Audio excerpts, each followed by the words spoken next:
علیہ وسلم نے فرمایا کہ ایماندار تاجر قیامت کے دن پیغمبروں کے ساتھ ہوگا. میں تو تاجروں کو ایسا موٹیویٹ کرتا ہوں, میں کہتا ہوں تمہاری آمدن کتنی ہو, کہتے ہیں 3 کروڑ. میں کہتا ہوں 3 کروڑ میں تو کیا ہے 3 کروڑ کی آمدن, میں تو ایسے موٹیویٹ کرتا ہوں. لوگ کہتے ہیں مولوی ہو کے میں کہہ رہے ہو, مولانا تو کہتے ہیں 3 کروڑ, بھائی کیا کر رہا ہے, سارا کیا پیسوں میں لگایا رہے گا. میں کہتا ہوں 3 کروڑ کو 6 کروڑ بنا بھائی تو. وہ کہتے ہیں کس قسم کی باتیں کر رہا ہوں. میں کہتا ہوں بھائی مسلمان کے مضبوط ہونے سے اسلام مضبوط ہوگا. مسلمان کو تو صحابہ کرام جو مالدار تھے, وہ آپ کا کیا خیال ہے چھوٹے موٹے مالدار تھے؟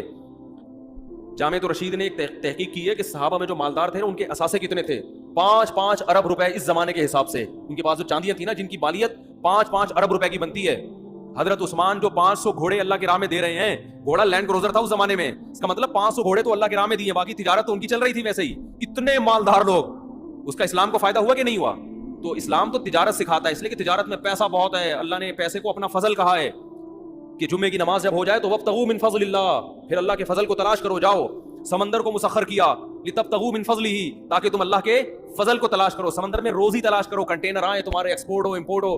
یہ جو سمندر میں اللہ کہتا ہے نا کہ میں نے مال رکھا ہے, رزق رکھا ہے, اس سے مراد ہے بزنس, کیونکہ سمندری تجارت سے انویسٹمنٹ سمندری تجارت میں کم ہوتی ہے, ارننگ زیادہ ہوتی ہے. تو اللہ کہہ رہے ہیں میں نے سمندر کو مسخر کیا, تمہارے فرما بردار بنا دیا, تاکہ وسخر, وہ کیا ہے, وَلَهُ الْجَوَارِ الْمُنْشَآتُ فِي الْبَحْرِ كَالْأَعْلَامِ, پہاڑوں جیسے جہاز اس سمندر میں چلیں گے.